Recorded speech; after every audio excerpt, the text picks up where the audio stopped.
Okay, so let's be honest. I bet you're wondering if robots are gonna, take your job. Yeah. We hear that a lot these days. Right. Today, we're going to dive deep into AI and the job market, see what it all means for you and your career. We've got reports from McKinsey, Goldman Sachs, and research from some pretty big names, MIT, Stanford, the works. So we'll uncover the good, the bad, and everything in between so you can make, informed decisions Right. about your future. Absolutely. So first, get this. One report from McKinsey says that a whopping 60% of the jobs people have today, they didn't even exist back in 1940. Wow. That's a lot of change. It is. Yeah. And get this. Goldman Sachs predicts that AI could boost global GDP by 7%. That's huge. They think AI could help us all work smarter, not harder, and basically unlock a ton of economic potential. And hold on tight for this one, because Microsoft researchers think they're seeing early signs of something called artificial general intelligence, like AI, that can learn and think like a human. So what's it all mean for you? Well, it's funny because you always hear people talking about AI like it's this, like, future threat. But the thing is, it's already here. Yeah. Like, in 2022, IBM said that 25% of companies in the U.S. were already using AI. And it's not just tech companies. We're talking about healthcare, manufacturing, finance, retail, hospitality. So it's kind of sneaking in everywhere. Yeah, it's everywhere. But it's moving so fast, though. It is. Like, one report I was looking at compared the adoption of the steam engine, which took 100 years to become mainstream, Right. to ChatGPT, which hit 100 million users in just 2 months. It's remarkable, that speed. Yeah. Yeah. So what's the takeaway? Why do we care how fast this is spreading? Because it means AI is changing how we work right now, not in some, far-off future. Yeah. Our jobs, businesses, even entire industries are being reshaped, like literally as we speak. So we got to adapt. Absolutely. Speaking of adapting, let's talk about the big one that people worry about with AI, jobs. Are we all going to be out of a job? Yeah, I mean, it's a valid concern. Yep. Goldman Sachs thinks up to 300 million jobs globally could be impacted by AI. Wow. And 2/3 of U.S. jobs could be affected by, at least some AI automation. Okay, so that's a lot of jobs. Yeah. I get why people are worried. But here's where things get interesting. AI isn't just a job killer. Right. It could also create jobs and boost productivity. That's right. So it's important to remember, that same Goldman Sachs report that predicted those job losses also said AI could lead to a 7% increase in global GDP and a 1.5% boost in productivity growth. So potentially more money and more efficiency. Exactly. Historically, haven't these kinds of big tech advancements, haven't they always led to new jobs? They have. Absolutely. Just look at the internet. It definitely disrupted things, but it also created tons of new jobs that we couldn't have even imagined before, like web developers, social media managers, e-commerce. Yeah. The World Economic Forum actually predicted back in 2020 that 97 million new roles would pop up globally by 2025 because of tech. 97 million. Okay. So there is an optimistic outlook here. Yeah. But let's talk about something specific that's been all over the news. Generative AI. Okay. Things like ChatGPT. This seems to be freaking people out, even in those jobs that were safe from automation. Yeah, I think what makes generative AI different is that it can create stuff, like content that looks and feels like a human made it. Right. Text, images, even code. Wow. So this is really shaking things up in fields like journalism, graphic design, financial analysis even. Yeah, because those were the jobs we thought were safe. Exactly. I remember reading this OpenAI study that had a whole list of jobs potentially at risk. It was things like accountants, legal assistants, journalists, designers, Right. mathematicians even. So where does your job fall on that spectrum? Right. Well, that's the million-dollar question, isn't it? Yeah. But here's the thing. Some studies actually suggest that generative AI could even benefit workers who maybe don't have as much experience or training. Wait, really? I thought it was the opposite. Yeah. You'd think it would be like those low-skill jobs, right? Yeah. The ones with repetitive tasks. But generative AI is different. For example, there was a study by Stanford, MIT, and UPenn that showed that using AI tools actually helped customer support agents perform better. And you know what's interesting? The biggest improvements were seen in the newer, less experienced workers. Oh, so almost like the AI was helping them learn faster. Exactly, like a super-powered training partner. Yeah. And then there's this other study from MIT that showed that ChatGPT actually made the writing of lower-skilled writers better. Hmm. more so than it did for those who already had strong writing skills. So it's kind of leveling the playing field in some ways. That's fascinating. We've covered a lot here, the speed of AI, job losses and creation, even how AI could benefit less experienced workers. But now what? Like, what can you do to, be ready for all of this change? Well, you've got to be proactive. Can't just wait and see what happens. We have to shape our own future. Okay, so be proactive. What does that look like? Well, I think one of the most important things is upskilling. Upskilling, so Yeah. learning new skills, getting better at the ones we already have. Exactly. And it's not just about, technical skills. It's about honing in on those uniquely human skills that AI can't really replicate. Things like critical thinking, creativity, communication, empathy. Because even if AI can draft an email, analyze data, Right. it can't build relationships, read a room, lead a team. Absolutely. And those human skills, those are going to be in high demand in this AI-driven world. Mhm. What's interesting is that research from Georgetown actually suggests that AI might have a bigger impact on higher skilled jobs than we originally thought. They call it a skills bias. So the jobs that need more education and training, those could be more at risk than we thought. Potentially. And this is why upskilling is so important. It's an opportunity to level up your skills and become, essential. Yeah. So it's like that's saying the only constant is change. But in this case, the constant is AI change. That's a great way to put it. We have to adapt. Yeah. But it's not just about, what we do as individuals. Right. There's got to be bigger changes too, right? Like, how do we get education and training programs that can support people through all this? Absolutely. We need robust systems to help people navigate this whole new world of work.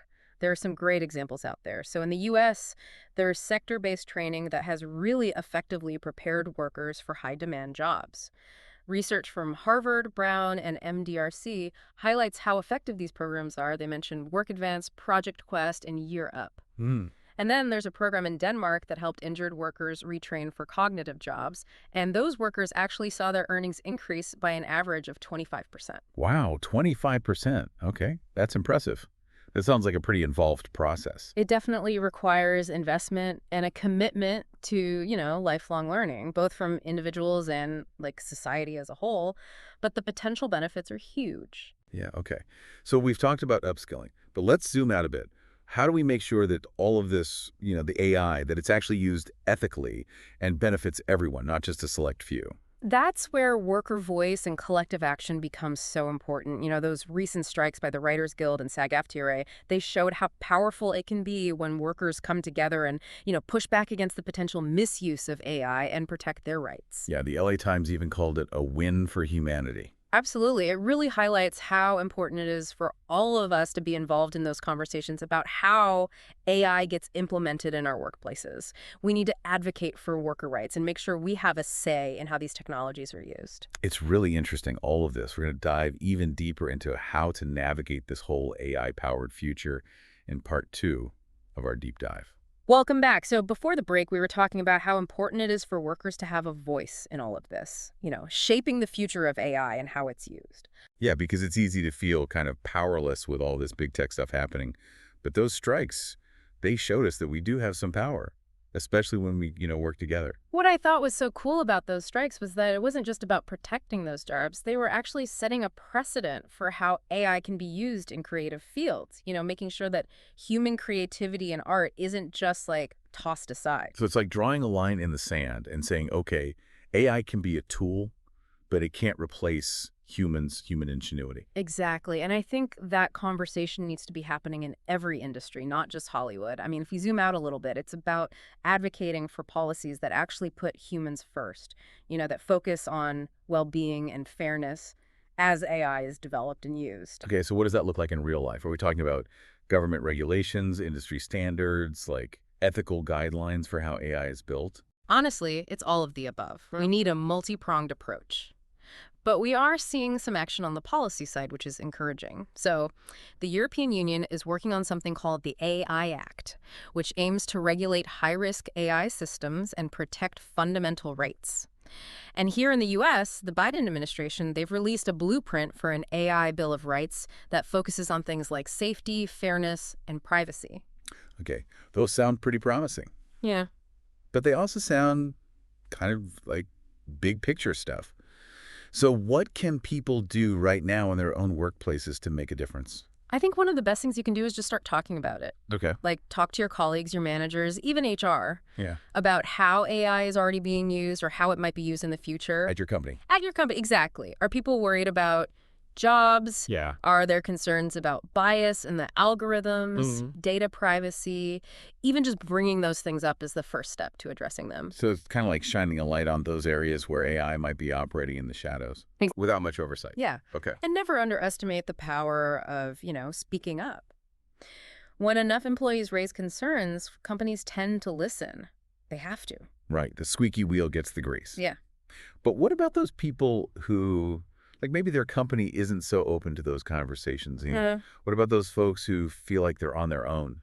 Well, that's where, that continuous learning, that upskilling, that becomes really essential. And remember, we talked about technical skills, but it's also those soft skills, the ones that AI can't really replicate.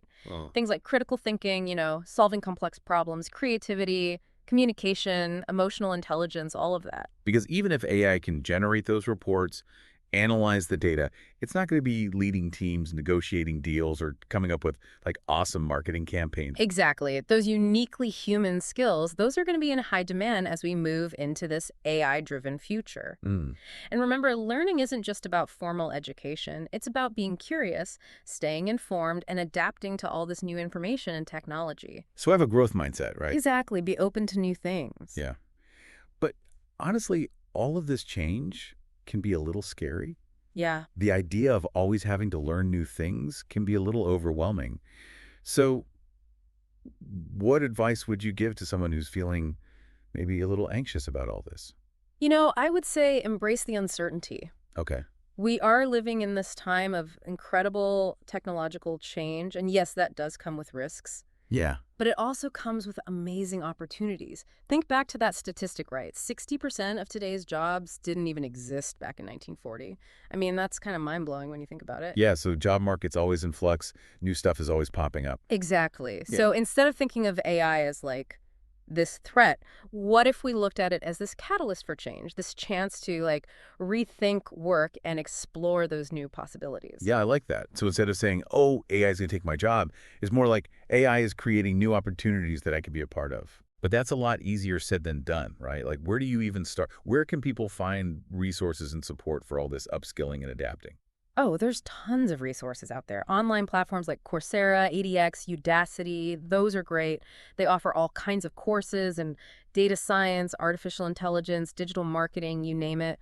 A lot of universities and community colleges also have specialized programs in AI stuff. And you know what else? Don't forget about industry-specific groups, those professional associations, even online communities where people are talking about AI and the future of work and sharing resources. Exactly, it's out there. You just have to, be proactive, do your research, and figure out what works for you. Okay, so we talked about upskilling resources, but what about the bigger picture? Like, how do we make sure that the benefits of AI, the increased productivity, all that potential wealth, how do we make sure that gets shared fairly? That's a huge question. It comes back to policy and regulation, right? We can't just assume that the market's going to magically distribute those benefits evenly.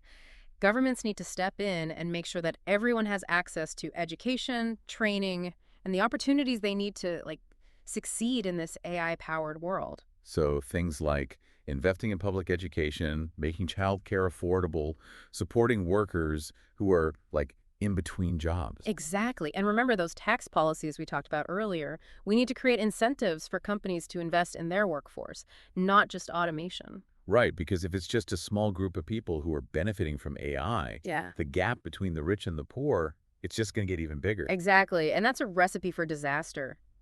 We need to be thinking about AI not just for economic growth, but for social progress and human well-being. So it's kind of like that saying, a rising tide lifts all boats. But in this case, we need to make sure everyone actually has a boat. That's a great analogy. And that the tide is lifting them up, not leaving them stranded. Yeah, exactly. We need to be in this together. We all have to work together to make sure that this future with AI actually works for everyone. Okay, so we've talked about the big picture, the policy level, the individual level. What about the middle ground? What can companies do to get their workforce ready and make sure AI is implemented, ethically? Well, they need to be smart about their workforce planning. Okay. They need to figure out what skills they're going to need in the future, what jobs might be automated, and how they can reskill and upskill their current employees. So it's kind of like future-proofing a company, making sure they have the right people with the right skills for this big AI wave that's coming. Exactly. It's not just about training programs. It's about creating a culture where people are constantly learning, communicating, and, just given those opportunities to play with new tech and build their skills. Like building a learning organization, right? Yeah. Where everyone is encouraged to grow and adapt, where AI is a tool to help people, not replace them. Exactly. And we can't forget about ethics. Companies need to have clear guidelines for how AI is used responsibly. They have to be thinking about bias, privacy, and making sure their decisions are transparent. So even if AI helps a company be more efficient, make more money, it shouldn't be at the expense of fairness, privacy, or human dignity. Exactly. AI should make our lives better, not worse. This has been such a great conversation. We've covered so much. But before we finish up this part, I want to go back to something you said earlier about embracing uncertainty. It's easy to get caught up in all the fear and anxiety around AI, but you seem to be pretty optimistic. Hmm. So what gives you hope? What makes you hopeful about the future of work in this age of AI? Honestly, it's humans. It's our ability to innovate, to adapt, to be resilient. I mean, look, we've faced these kinds of disruptions throughout history. Think about the agricultural revolution, the industrial revolution, even the internet age. Yeah. Those were massive changes.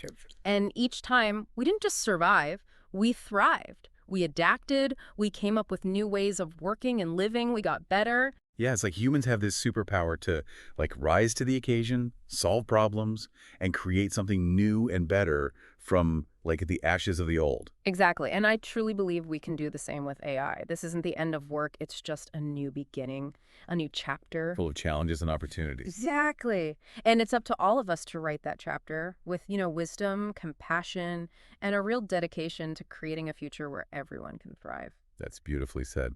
We're going to take a quick break here. When we come back for the final part of our deep dive, we're going to be looking at some specific strategies and resources to help you navigate your own career in this crazy, exciting AI-powered world. All right, welcome back to the final part of our deep dive on AI and the job market.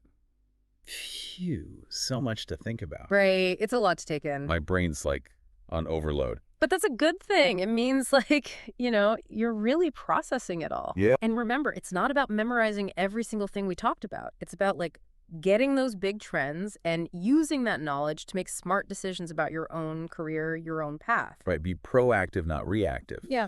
So let's get down to it. What can people actually do right now to prepare for this AI future? Okay, so first thing I would recommend is a personal skills audit. Really look at what you're good at, where you might need to, brush up on some things. Okay. Ask yourself, what parts of my job could a robot do? What skills do I need to learn to stay ahead of the game? It's like taking inventory of your professional toolbox. Exactly. Seeing what needs an upgrade, what new tools you might need. Right. And once you've got a handle on that, on those skill gaps, you can start looking at ways to upskill, right? We talked about online courses, university programs, industry certifications. There's also all those boot camps and workshops popping up specifically for AI skills. And don't forget about mentors. Oh, yeah. Mentors are great. Someone who's already in the field or who's successfully changed careers, that can be so helpful. For sure. A good mentor can give you guidance, support, real-world advice that you just won't get from a book or an online course. Okay, upskilling. Check. What about networking? Is that still important in this AI world? Absolutely. Maybe even more so now. Building those connections with people in your field, going to industry events, participating in online communities, all of that helps you stay in the loop. Yeah. The trends, job openings, all of that. So it's like your own personal intelligence network to go along with all the AI stuff. That's a good way to put it. And remember, networking isn't just about getting a job. It's about those relationships, sharing knowledge, growing your network. Okay, so let's talk money. How's AI going to impact salaries and the whole, rich-poor gap? Yeah, that's a tough one. I think it really depends on the specific job and industry. Okay. Some people think AI is going to boost salaries for those highly skilled workers, the ones who can use AI effectively. So if you can ride that AI wave, you could be making bank. Potentially, yeah. But then there's the flip side. Some folks are worried that AI is going to make that gap between the rich and the poor even worse if the benefits aren't shared fairly. And this is where things like investing in education and training maybe even wage subsidies, a strong safety net. All of that becomes so important. Right, we can't just leave it up to the market to figure all that out, right? We need to be We proactive. need those systems in place to make sure everyone benefits. Absolutely. Okay, we've talked about upskilling, Yeah. networking, the money stuff. What about mindset? Like, how do you need to think to thrive in this AI world? You've got to have a growth mindset. Okay. It's all about being adaptable, resilient, and always willing to learn new stuff. It's seeing those challenges as opportunities, Always trying to improve your skills. There's that great quote, "The illiterate of the 21st century will not be those who cannot read and write, but those who cannot learn, unlearn, and relearn." So true. Yeah. That's what it's all about. So true. Yeah. And it's not just about, like, the technical stuff. No, it's about all those human things that AI can't do. Creativity, critical thinking, emotional intelligence, empathy, teamwork, Those are the skills that set us apart from robots. Exactly. Those are the things that will let us work alongside AI in a way that's both productive and, fulfilling. Okay, so wrapping up, I'm feeling a mix of things right now. Excitement, a little anxiety, some hope, maybe a bit overwhelmed too. What's, like, one final thought you want to leave us with? I think the most important thing to remember is this. The future isn't predetermined. We build it together. The choices we make today, as individuals, companies, as a society, those choices are going to shape what work looks like in this AI-powered world. If we approach it with, some wisdom, some foresight, and a real commitment to making things better for people, we can create a future where AI helps us all reach our full potential. That's a really powerful way to think about. It's not about being passive. We all have a role to play. Yeah, we have a say in how this all unfolds. So it's about learning, adapting, working together to make this future work for everyone. Couldn't have said it better myself. And remember, this is an ongoing thing. Keep learning, keep asking questions, keep exploring. The future's out there waiting to be written. Well said.